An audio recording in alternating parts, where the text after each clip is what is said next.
I don't expect the government to do anything for me. And firing this person doesn't really mean much to me because I'm going to continue working my 9 to 5 job. So I think that that's such a layered statement because I feel as if that you can only say that from like a place of privilege, essentially. Yeah. Because in reality, administrations impact us all, especially our wallets. These tariff prices are the reason why when I go to Costco now, my coffee that was $15 is now $21, you know? And as well as the reason why now my parents who are retirement age, when they call Social Security and they get 5-hour wait times due to the reduction of staff. Yeah. So for someone to say that, you know, this has no impact on their life and they're just going to go back to working their normal 9 to 5, I think that it's not only privileged, but it's also disingenuous. From the Sarah Smiles Network, I'm Sarah Smiles, and this is the Consider the Source podcast, a show about women who've built ideas, movements, and careers by questioning the status quo and challenging norms in the hopes of inspiring other women. On today's episode, we have Guyesha Blackshear, who is an economist, and she talks a lot about what the United States economy is doing in terms of what the recession looks like, if we're in a recession, what that really means, where you should be putting your money, which, by the way, should also let us know that neither one of us are financial advisors, so we're not advising you on what exactly to do with your money, just a recommendation of what we're doing with our money. Anyways, she also talks about the similarities that parallel the fall of the Roman Empire and the state of the United States' current economy. We cover tariffs, and we also talk about the impact of AI and on the economy. So without further ado, here is Guyesha. So happy to have you on. I literally am so excited to talk about economics, and I feel so nerdy saying that, but genuinely I'm just so excited, and I'm like, how am I gonna fit everything that I want to talk about into an hour? But we'll figure that out. Yeah, we definitely will, and I'm definitely excited to be here, and I also appreciate your flexibility and consideration. Yeah, of course. Yeah, I'm just glad everything is well. So, number one, I would love for you to introduce yourself, what junior economics is, who you are, and how you got involved with economics. Yeah, okay. So my name is Guyesha Blackshear. I'm originally from Atlanta, Georgia. Well, actually Riverdale, Georgia. And I got involved in, well, let's roll this back. I am the founder and host of the Junior Economist, and as well as the executive director of Scholars and Dollars, which is a grassroots component of me being passionate about economic literacy and as well as empowerment, where we give high schoolers and young adults the tools for financial literacy to empower them for life. So that is who I am currently, shall I say.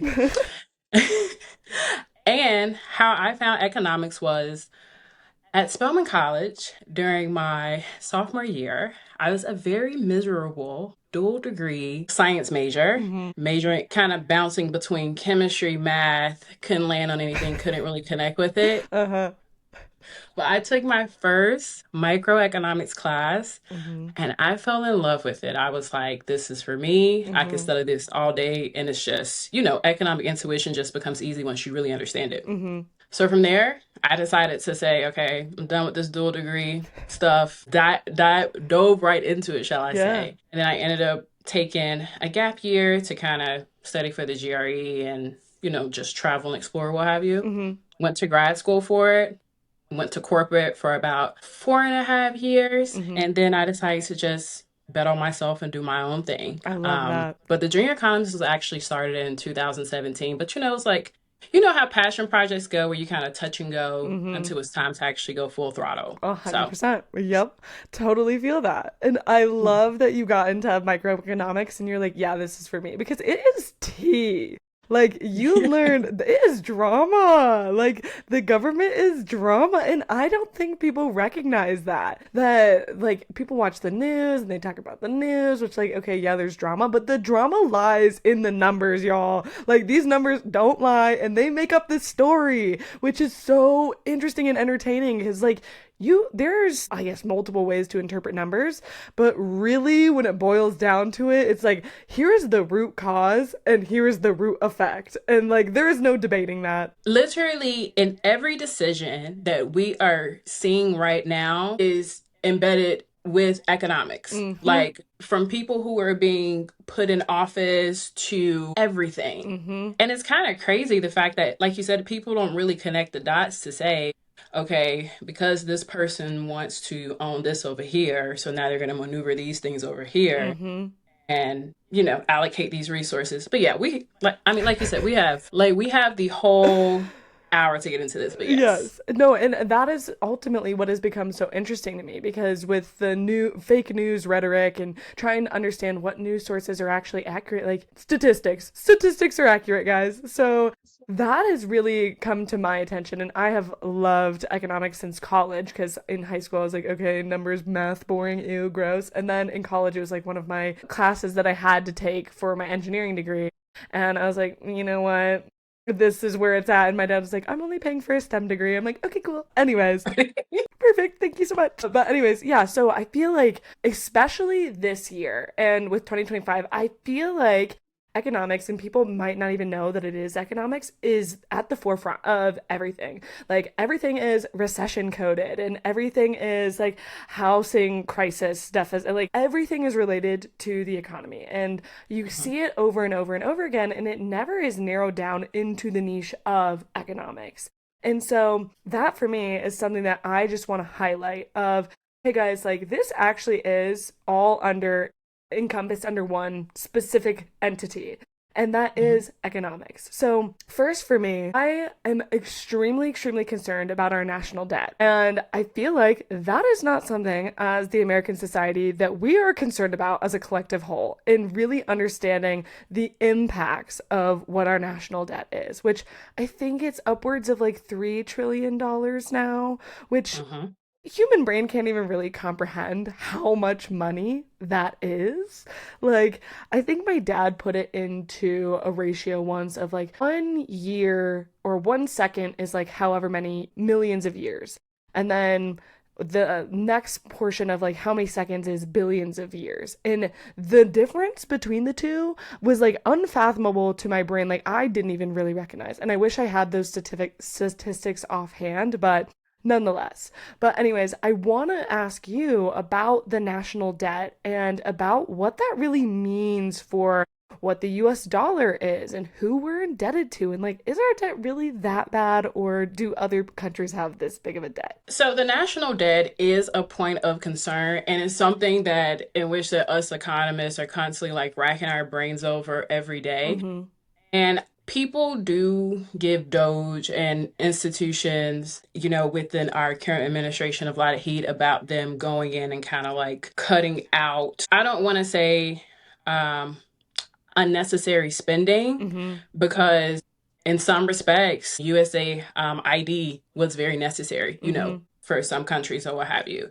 But I do think that in order for the United States to gain an edge in the world, you do need to be very conscious of how your money is spent and as well as where it's going. But the reality is, especially with things such as like the big beautiful bill, I think that the Congressional Budget Office, their new pricing estimate earlier this month, saying that it would be something upwards of 4 trillion in like total cost or something like that. So it becomes like one of those things where what should we do? Or rather, what is there to do? Now, with my personal opinion, and as well as reading things such as like the creature that emerged from Jekyll Island, I'm like halfway like, okay, this is a grave concern. And we should be very much so asking ourselves, where can we cut? But also on the other hand, it's like the government will never run out of money, especially when you understand not only how the Fed was created, but as well as how it works.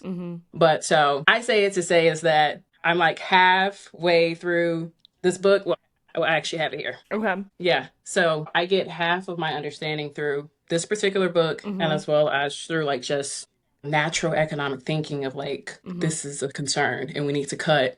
and we need to withdraw, and we Mm-hmm. need to induce productivity and as well as stimulate demand in order to get out of this Mm-hmm. hole in which that we're constantly digging ourselves into. Right. Yeah, 100%. And it seems natural. Like, hey, if you want to reduce your debt, you got to stop spending. And that's like pretty much the same as Hmm. if you have a credit card. Like, if you want to reduce your debt, stop spending. But how similar is the national debt to like a comparable, like, credit card debt? Like, are those two things comparable, or are those two things like not even in the realm of comparison? I would say not necessarily. Mm-hmm. Because since the national debt, you have things such as, well, there once was international spending or Mm-hmm. what have you. And then you also have spending on social programs but I would say to liken it to kind of like a household budget, Mm. I'm kind of careful to equate it to that Mm-hmm. due to just like the complexity of Mm-hmm.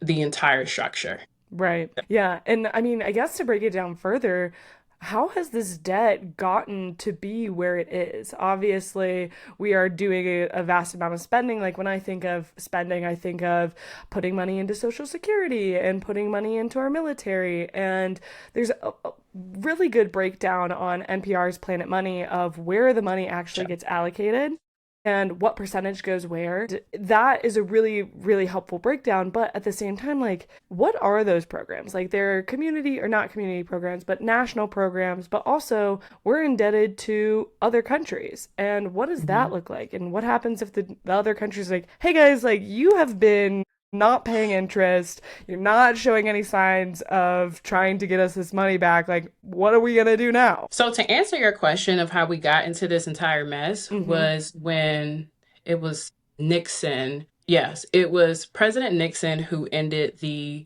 gold standard, Mm-hmm. which meant that you could peg the dollar to gold. So that means that well, the gold standard meant that you could peg the dollar to gold and it was backed by actual value. Mm. Now, when you take away the gold standard, now you have this concept of just creating money. Mm-hmm. And then you just create things in Commodity which that money. Yeah. exactly, and it's backed by nothing. Fate and belief. Yeah. So you're basically creating a cash pile that's nothing more than just a paperweight, or rather, what we've interpreted it to be, Mm-hmm. valuable, with like the US influence around the world, where it's like, okay, either you all take our money, or either we're going to take your government, or Right. worse, we'll just, do, finagling there. So therefore, when you have the elimination of this gold standard, so now it's just like how you likened it to a credit card. Whereas, yes, you have $1,000. Like, let's say if you earned $1,000 from your paycheck, Mm-hmm. but then if you happen to get a credit line for $1,000, you keep paying on that, showing consistency, Mm-hmm. it'll probably double, triple, what have you. Right. Now, let's imagine that on a national scale where it's like things are just kind of spent out of control. Mm-hmm. So that is how we got into this mess of where when things were not backed by actual value anymore, Mm-hmm. then you have kind of like this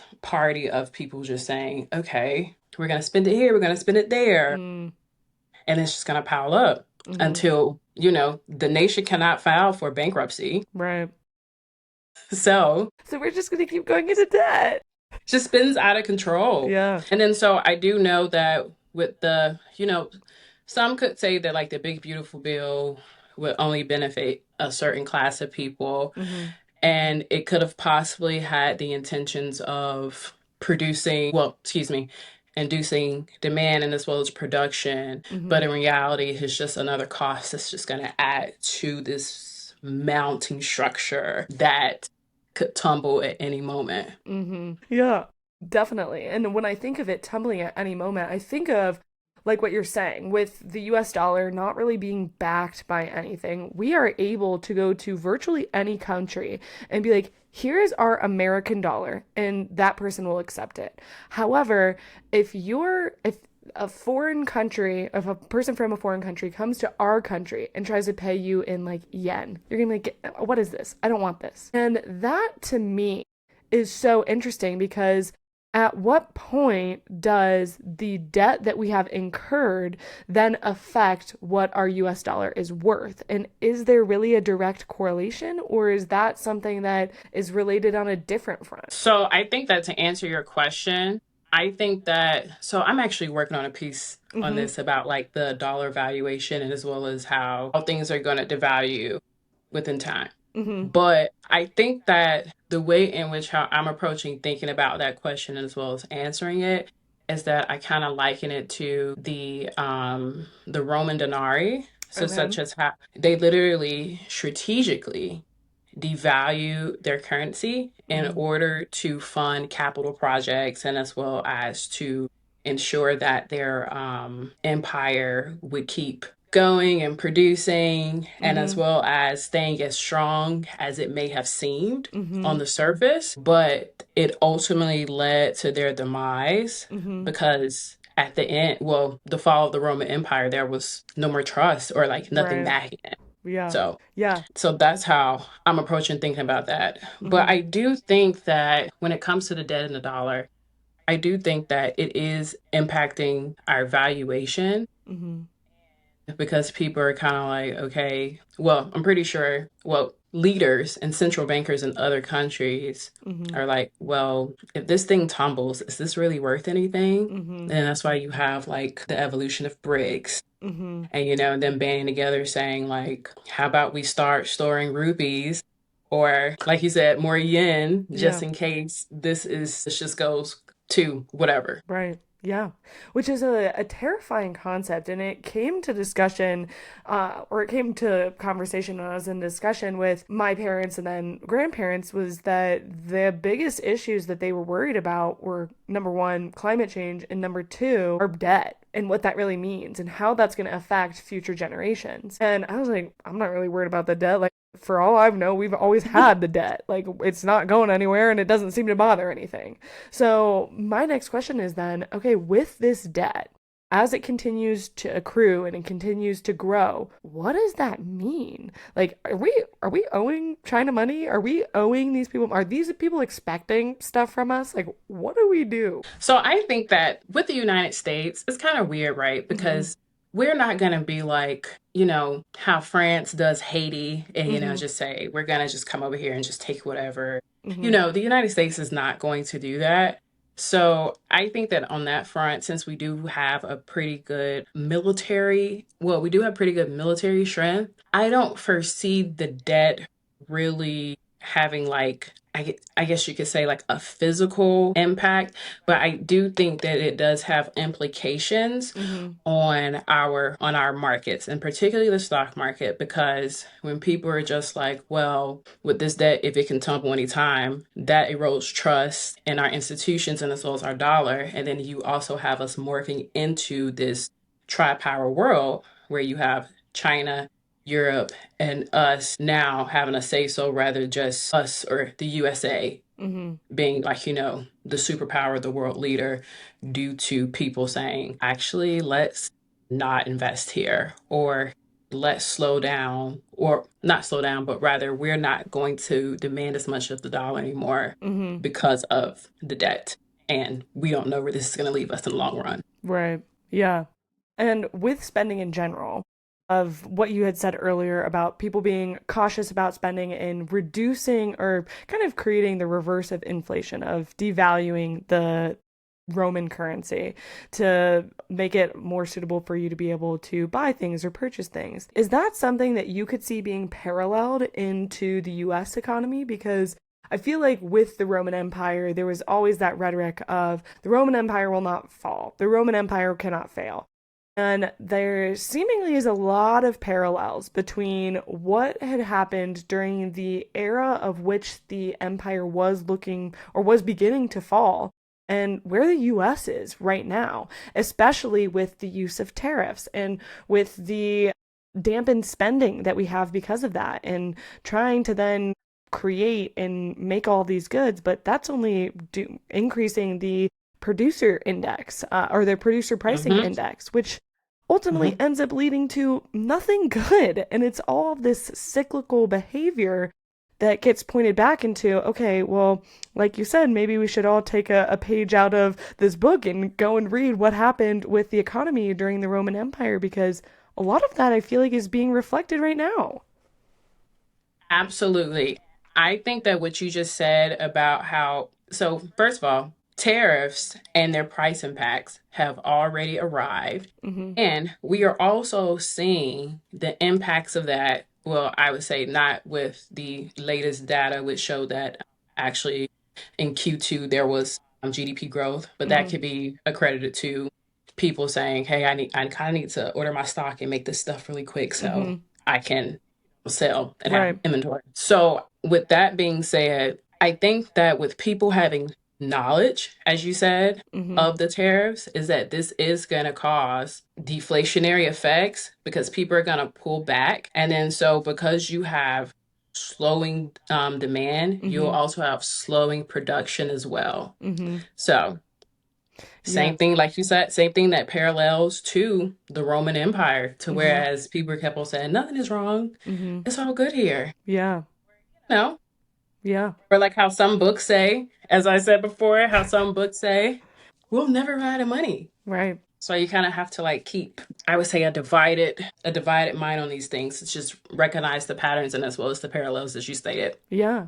And the idea of deflation kind of lending an aiding hand to corporations and companies, how does that then affect like the aging population and the reduction of immigration and just the overall like dampened spending? Like what does that really do to the economy? Because let's face it, like people are not having children at the volume that they once were, so the majority of our population is getting older and we're not replacing it with a younger generation. And then we're removing a lot of the immigrants from our country, which reduces a lot of the spending power that exists. And in addition, with the tariffs, like I've heard a lot of people say like, oh, the tariffs didn't really do much and we're already, like you said, we're already seeing the effects of the tariffs, when I feel like we haven't really seen the full effect of tariffs quite Mhm. yet, in the sense that although some of the items that arrived and that we're currently buying do have some infliction of the tariff, it isn't in its full effect yet. And that is largely because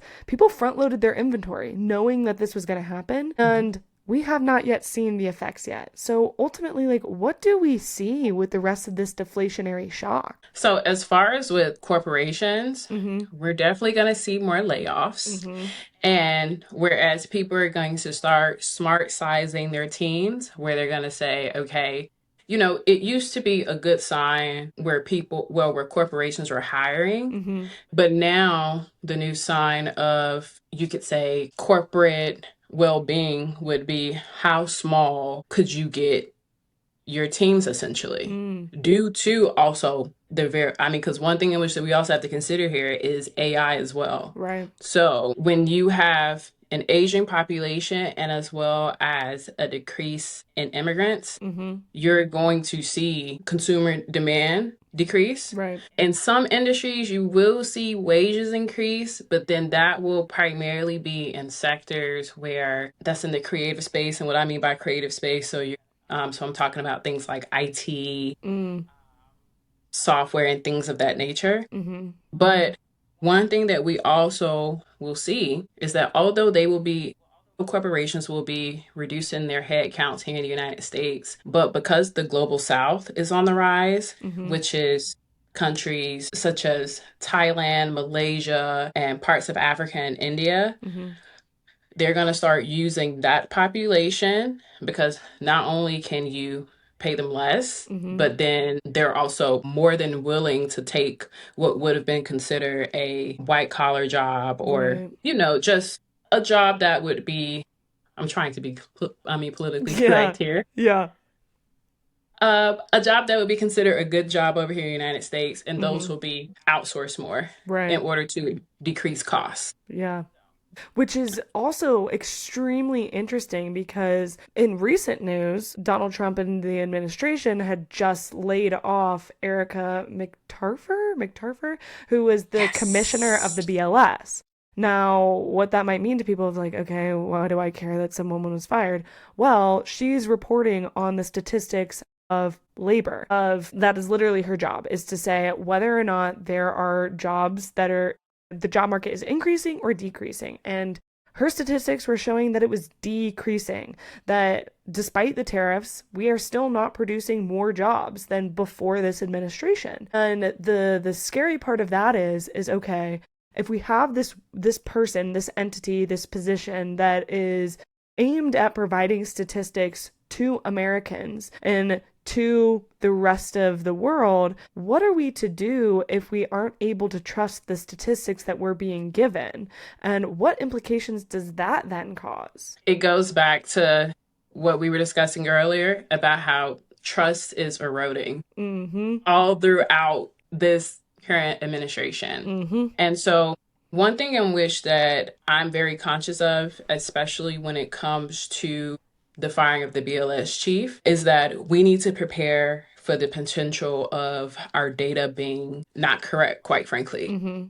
Or to whereas it's tailored in order to fit an agenda to justify Federal Reserve rate cuts, or even to justify, I would say, the misallocation of certain services and even government grants due to the data being false, just generally not regulated as it's supposed to. Because even I read a report, I think it was yesterday, where the new interim chief suggested that they do away with the monthly jobs report. Now, although the jobs report are primarily created from surveys and, response rate has gone down, however, we still need data points. In order to guide decisions and to understand where do we stand in. Yeah, 100%. And I feel like my boyfriend likes to listen to Theo Von, and so I have given Theo Von gesture privilege in my life of, okay, that is a male podcaster that he's funny, and so he's allowed in my court, and that's kind of my sentiment towards him.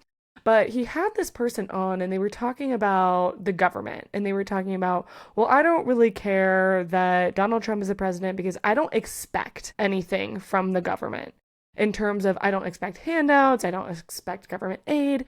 So in that regard, then I come to think, okay, well, what do people think of when they think of what the government is supposed to provide? And to me, first thing that comes to mind is protection and security, as well as information. Like, we don't want to be left in the dark. So what is your response to then that rhetoric of, I don't expect the government to do anything for me? And firing this person doesn't really mean much to me because I'm going to continue working my 9-to-5 job. So I think that's such a layered statement, because I feel as if that you can only say that from like a place of privilege, essentially. Yeah. Because in reality, administrations impact us all, especially our wallets. These tariff prices are the reason why when I go to Costco now, my coffee that was $15 is now $21, and as well as the reason why now my parents, who are retirement age, when they call Social Security, and they get 5-hour wait times due to the reduction of staff.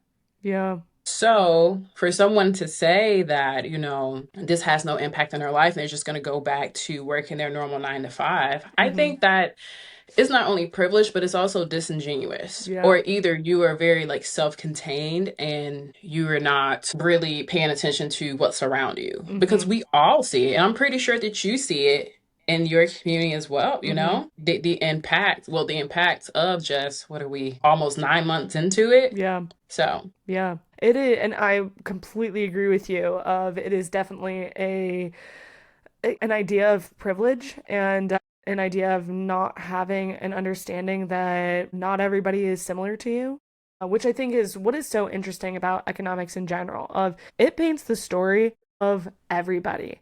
And I think that also is what is becoming more and more interesting about the fatalities in the CEO realm of, okay, these CEOs are being murdered because of their economic impact. And to me, that is a wildly bold ideology of, okay, we're going to attack this particular class, or we're going to attack this particular market. But then that lends to the question of, okay, here are the things that we aren't paying attention to as Americans, of where money is going, what is happening, why things are becoming more expensive. We kind of just accept it as our day-to-day life of, oh, I guess like things just get more and more expensive and we get our 3% raise every year and we'll go forward and we'll make it happen because, I mean, as a society, we always have. And what is your recommendation for people to maintain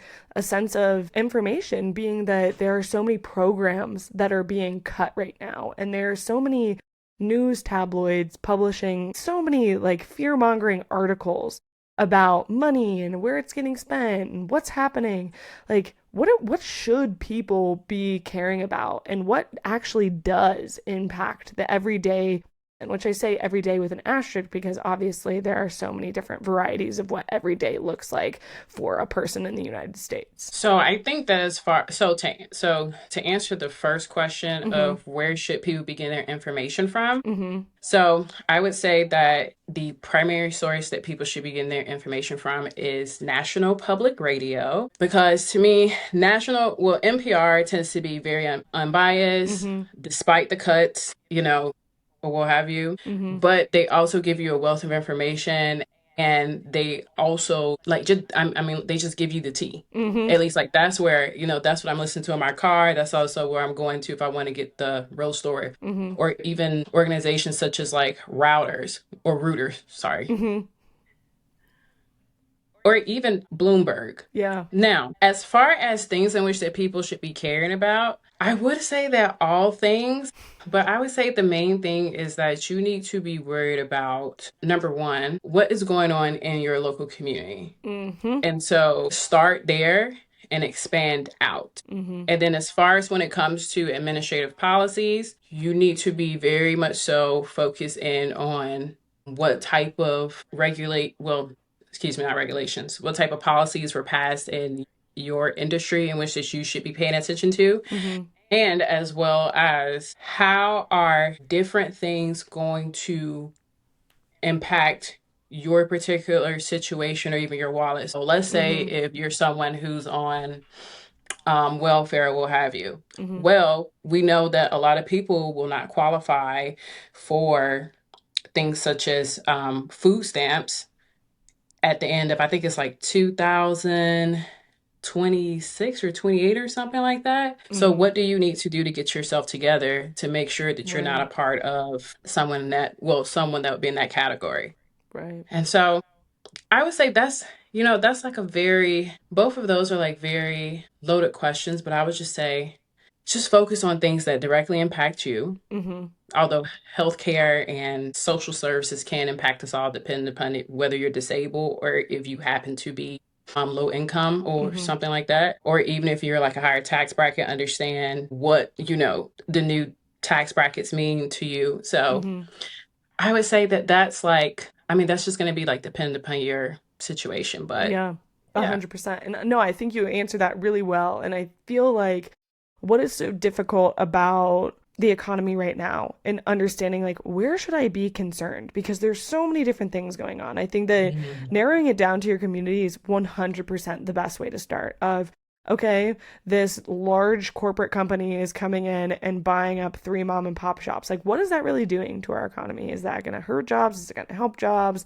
Is that going to impact business? Start thinking about those sorts of things. And I feel like that is a lot harder to do, especially when there's so much fear mongering that's done on social media. Like, for instance, at the beginning of this year, and I'm sure you remember it, of everyone talking about a recession, an inbound recession, an inbound recession. And I feel like I don't really hear the word recession anymore. And I don't know if it's just a buzzword that was going around like, yeah, it is likely that we're heading towards a recession given the indicators, but no one has said that we are or we're not. So is that something we should be questioning? And what does that really mean? And what is that going to look like for our future in the upcoming months/years? I think that we should definitely, I think that as far as recession goes, with the revision of those job numbers, such as how yeah, there was an overall, well, there was an overall revision of over 250,000 jobs, Mm-hmm. whereas the job market only added, I think it was like 14,000 in May and 19,000 in June. Mm-hmm. And despite GDP growing in Q2, however, according to the numbers revisions, Mm-hmm. we're definitely in something. And I Yeah. do think that people should prepare accordingly, which is by saving if you have the money to invest, Mm-hmm. because right now the market is on sale. And Mm-hmm. I'm a full believer that people should follow Warren Buffett's famous quote of, you should be greedy when people are, well, you should be greedy when people are in fear, and then you should be in fear when people are greedy. Or Mm-hmm. he said something like that. Yep, I love that quote. Yeah. So, with that being said, due to the job market numbers going from excellent to terrible, Mm-hmm. and all of us feeling it, but Mm-hmm. yet nobody's declaring it, or Mm-hmm. rather, should I say, the official government offices are not declaring it. Mm-hmm. I think that we should be very cautious. I think that we should be very cautious of what's to come next, especially with us not even feeling the full impacts of the tariffs. Right. Yeah, 100%. And the part about a recession that I didn't really realize, but I guess makes sense, is that there's a committee. There's a committee that's like, hey guys, we're in a recession. And like anything in the government, it takes time to make a decision, to make a Hmm. ruling. And we could very well be in a recession right now, but just not know it. Hmm. And what you're saying is 100% correct. Like, you need to be cautious about where you're spending, how you're spending your money, where you're putting your money, how you're putting your money. And the other part of that is, okay, well, like, you go back to the Great Depression of 1920, before 1920s, after 1920s, in that era, the Great Depression. Nice. Yeah. Anyways, during that time, you hear, don't trust the banks. Don't put your money in the banks. Don't put your money with the banks. And so to me, I'm like, that's so conflicting. Like, am I supposed to be putting my money in? Am I supposed to not? What's going on? We're potentially in a recession and people aren't really sure what to do with their money in terms of investing or holding on to it, because back during the Great Depression, they're like, don't trust the banks. Don't put your money in the banks. Everyone's money disappeared when they put them in the banks. So it's kind of at this conflict of like, what am I supposed to be doing with my money? So, well, I want to say I'm not a financial advisor, but this Yep. is what this is what I would advise and what I tell my friends to do, and also what I do. Mm-hmm. So I believe that in anything in which that you do, you should definitely begin some type of return. Mm-hmm. So when you're saving the money in order to have your emergency fund just in case you get laid off or something happens, Mm-hmm. you should definitely put your money in a high yield savings account. And I'm not going to say in these days that you can't trust the bank, Mm-hmm. due to the fact that we have like so many laws and regulations in regards to that. I mean, you could put your money in the mattress, but I'm also like, wouldn't you like a percentage back? Mm-hmm. I would say you should definitely be putting your money in a high yield savings account. Mm-hmm. You should definitely, if you have the money to invest, you should definitely be investing your money, especially in areas that not only are in durable goods, but then also in things in which they're just gonna have longevity, or that's gonna outlast like the imminent downturn or what have you. Mm-hmm. Because, I mean, at the end of the day, the stock market, it's going to go up and down. I mean, that's just like a part of the cycle. Mm-hmm. And then the same thing when it comes to the economy. Now, we don't know how far down in which that we're going, but we know that we're going down there. Right. But when you love to say in about 2 to 5 years that you bought the dip, possibly, Mm-hmm. you also profited from that. But again, the stock market is also having record highs right now. Mm-hmm. So that's another thing as well. So my best advice in this time right now is to put your money in a high yield savings account or some type of certificate deposit, maybe at your community bank or your credit union, so you get a higher percentage, well, a higher rate of return on your money. Mm-hmm. And I would say outside of that, the most valuable thing that you can do in these times right now is to skill up. Mm. Because just as AI is causing a creative destruction in the job market right now, Mm-hmm. we have a whole new set of problems in which that we need to solve. Mm-hmm. And we're going to need people who have the skills in order to do that. Right. So, to prepare for the next wave of what's to come, Yeah. that's the most valuable thing you can invest in is yourself. Mm-hmm. So, Love that. Yeah. Absolutely love that because you are your number one asset. And I feel like a lot of mhm, people forget that. And if you're going to make money, it's likely going to be through yourself in some sort of capacity. You might own a business and you might scale it to be a certain size to which other people are working for you, but you have to do that yourself. It doesn't just, I mean, in some instances, it does just get handed to you, but in most people's, it does not. But yeah, to go back to the realm of the recession and what this impending society means and all of the other impacts that are also existing at this time of okay, well, a lot is going on in the realm of like trade and in the realm of even the national finance of recession and the Bureau of Labor Statistics, but there's also more, which is the climate crisis and the mm, impacts that then come from the climate crisis. Like having a hurricane, sure, that's free. You can have a hurricane, have a tornado, that's free. That disaster is free. How you recover from that is not. And that is something that we are seeing more and more frequently. The more and more that this global climate crisis becomes a known issue of okay, there are more tornadoes, there are more natural disasters because of climate change, and then that then relates to how does the economy then suffer from that, because these small towns like what happened in Hawaii in Lahaina of the fires, like those entire towns now cease to exist and are now being built up into these giant corporate, not corporate, but giant hotels and giant, not casinos, but compounds, if you will. And they're no longer community run. So, what does that really do to the economy in both Hawaii, but also what the rest of the US can expect in terms of what happens after a natural disaster? so if you ask me, climate change is the next mortgage crisis. Mm, Because due to these areas having an increased sensitivity to, as you said, natural disasters, mm-hmm, this is also causing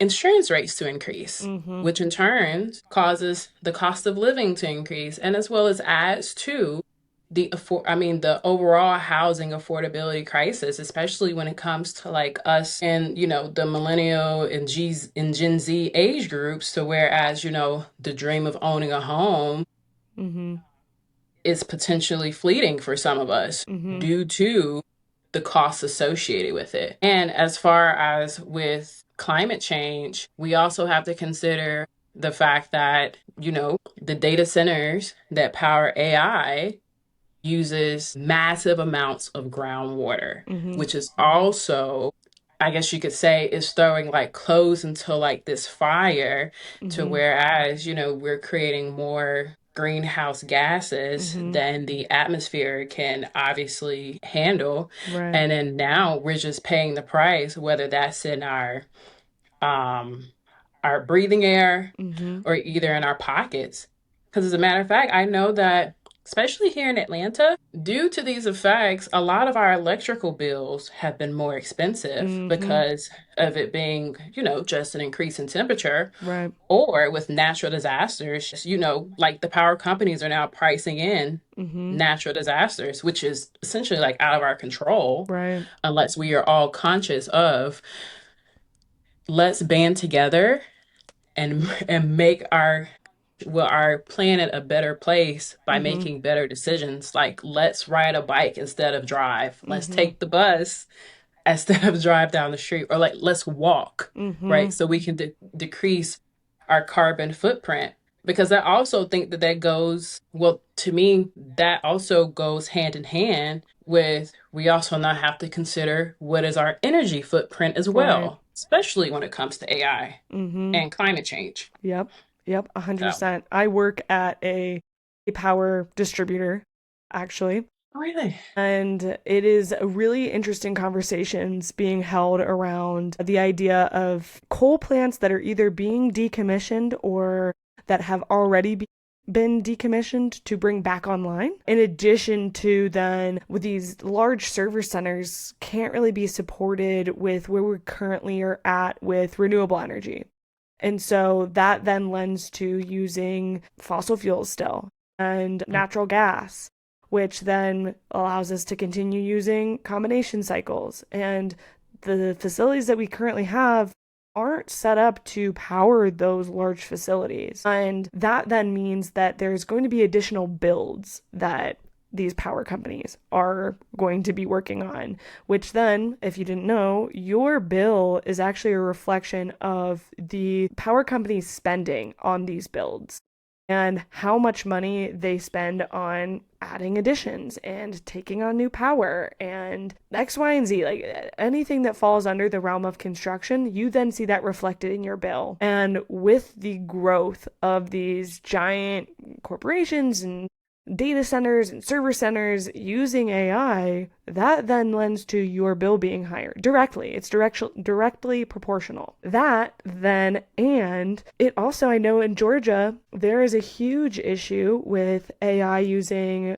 potable water because potable water is necessary for cooling those servers so that they don't overheat and corrode the infrastructure that exists, which potable water is what everyone drinks. And if we're using all of that water at AI centers, you're not able to drink it, you're not able to shower, and then that lends to it being more than just an economic crisis. It ends up being a crisis of natural resources as well. So all of that to say, it's something that I clearly have a lot of passion towards and very conflicted about because, like you said, one of the most important and valuable things that you can do as an individual is to up your soft skills or up your personal skills. And I feel like an easy way of doing that is complemented with the tool of AI. Of a lot of small businesses are able to do a lot more with the aid of AI. There's just a lot of resources that can come for minorities or for people that are looking to start something themselves from AI. So I'm very conflicted on that realm.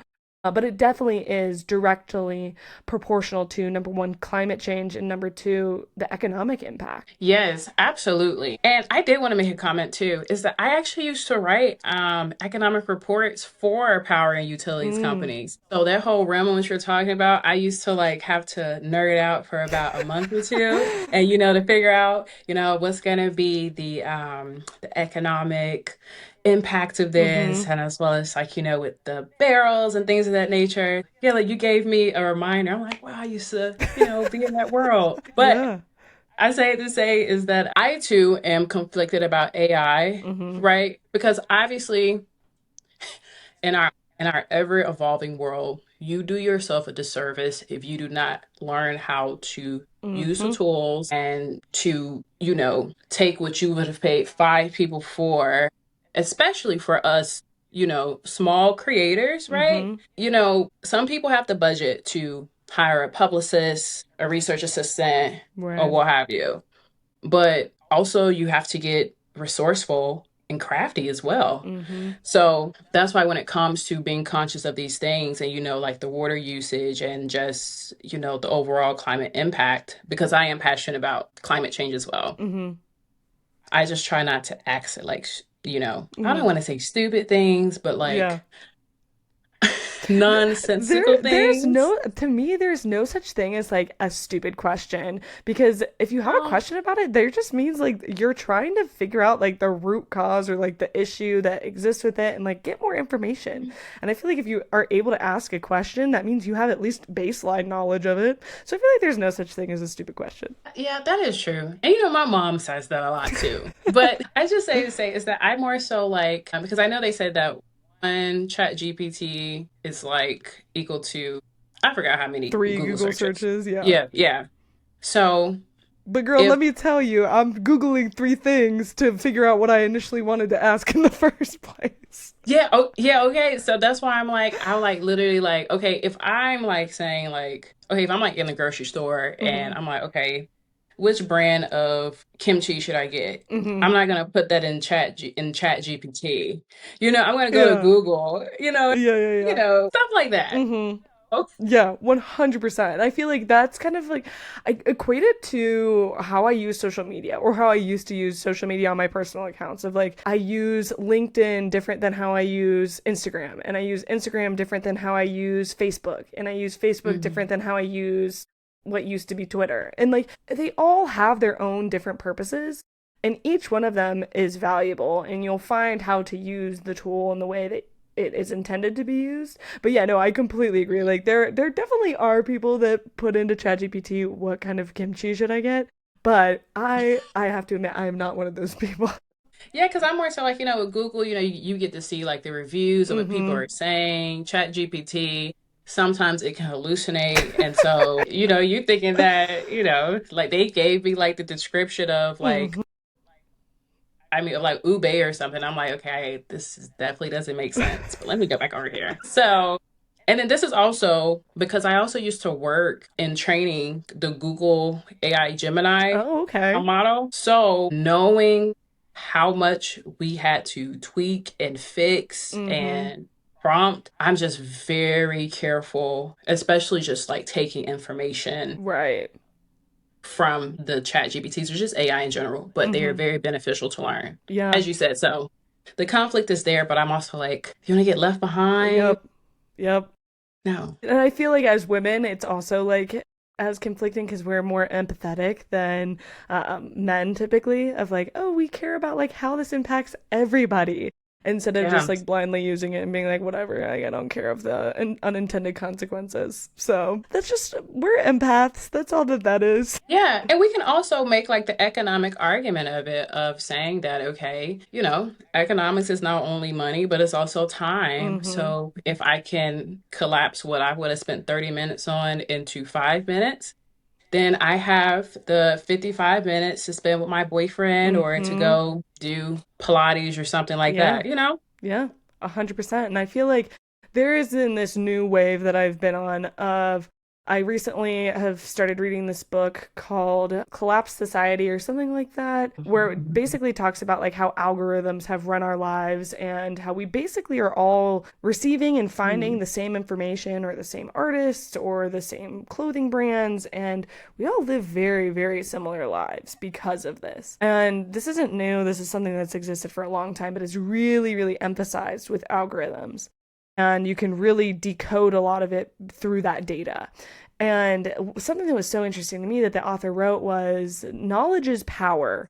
And with this newfound amount of information at our disposal, anybody can take in any quote unquote knowledge which exists in that realm of information. So, like what you're saying of getting informed and staying informed about economic impact in your community. Like, ChatGPT might not know what actually is happening in your community. It's probably best for you to go out into your community and start asking some questions.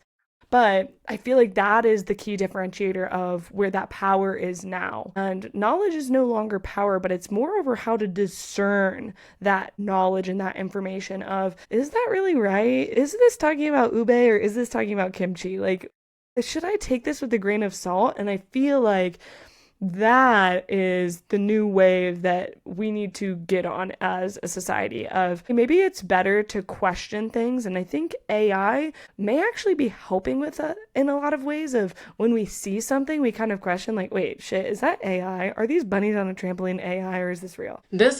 And you hit the nail on the head, because I think that also what's happening is that we're turning into a society where, like you said, knowledge is no longer power, but it's Mm-hmm. how you discern it. But that also morphs into, you have facts, then you have truth. Mm. Facts can apply to anything, but Mm-hmm. people are going to have different truths. Because, if somebody just went with the whole, okay, well, this kimchi is going to taste like a purple sweet potato or what have you, then they go and, buy it Right. and say, my truth to this is, um, it lied to me, or either I decided to do this based upon me not double checking. But Right. another truth could be is somebody saying, actually, like you said, I'm questioning this. Mm-hmm. This doesn't sound right. So I'm actually going to go with the other brand or Mm-hmm. reprompt this or understand that, like, okay, maybe I should give this like a little bit more context, Yeah. right? Mm-hmm. Or, so I think that's why, and it goes back to like also the skill thing where Mm-hmm. critical thinking is going to become, The precipice and the forefront to everybody's demand in the job market and in life. yeah, because even like when it comes to now, I saw an article where it said that a lot of computer science graduates are now having trouble finding work. But Mm. we go back to 2, 3 years ago, and it was like if you had a comp sci degree, you were in there, You were in you there and you know? were the highest paid. Yeah, that's for sure. Exactly. Mm-hmm. Exactly. But now since you can like literally just put your homework assignments in a chat machine, Mm-hmm. you can submit it and just, get graded based upon that.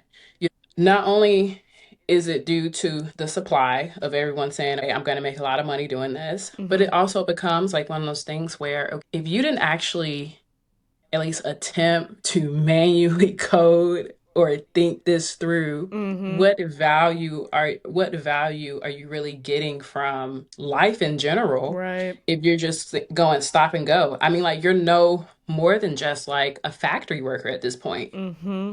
Yep. So 100%. Totally agree. And all of that circling back to economics and how this even relates to economics is that everything does relate to economics. And I mhm. think that that is the largest takeaway of this conversation for me, and I hope anyone listening, is that economics relates so deeply and so heavily to everything, because money is what makes the world go around, whether we like it or not, whether you want to live in a socialist society or a capitalistic society. Money makes things happen. And I won't say that money makes life better, because I've met plenty of rich people that are miserable, and I've met plenty of people that don't have money that are extremely happy. So I won't go as far as saying that, but I will say that having money does make life a little bit easier, in the sense of you don't have to worry about as much in terms of like where your food's coming from, if you're able to provide for yourself and your family. And that, unfortunately, or for better or for worse, is not going to change anytime soon. And the sooner that it is realized that the statistics that are coming up out about all things related to our economy are so vitally important, especially right now, because Guyesha, like what you said, there is fact and there is truth. There's a lot of truths going around. But one thing that is fact is statistics, at least for right now. Well, the jury's out on that one until we get a new commissioner of the BLS. Yes, that is very, very much so true. I couldn't agree more. I love it. Well, I genuinely could talk to you for 3 more hours about all things economics and AI and energy and climate change and all of the things. So I will go ahead and just let you have the rest of your evening. But if you want to just plug where you can find all of your junior economics and anything else, I would love for you to share that. Yes, of course. Yeah, so you all can follow me across all platforms at the Junior Economist. I'm on TikTok, Instagram, and as well as Substack. I am also under Scholars and Dollars on Instagram. We also have a website. And yeah, if you know any high schoolers or young adults who want financial literacy, we do offer a 6-week course for that as well. And it's free because it's a nonprofit, like I said. But with the Junior Economist, yes, just feel free to follow me. And I love having these conversations. Hmm. Thank you so much, Sarah, for inviting me on. This has been amazing. Yeah. Oh yeah, I also meant to say I love like your setup. Thank Yeah. you. I'm literally Yeah. just sitting on my bed, but yeah. Yeah. Thank I you. mean, I like the appreciate that. smiley, So, but yeah, Yeah. Well, it's I been great. appreciate everything that you're doing. And I think that it's so, so important to have women in economics, because I was at the bookstore the other day and I was like, where are these female authors? Where are the female economics, like economists? I'm like, girlies, come on, where are we at? So I'm so grateful that TikTok allowed me to find your profile and that you were gracious enough to join me. But again, thank you so much for coming on. Thank you so much for listening to another episode of the Consider the Source podcast. If you enjoyed Guyesha's segment and enjoyed her interview, make sure to follow her along on her social medias at The Junior Economist. And make sure that you are giving a positive review so that way we can make the podcast better. And please, please, please make sure to hit subscribe and give us 5 stars. So I will see you again next week. And make sure again to subscribe to the Consider the Source podcast. Thanks. Bye.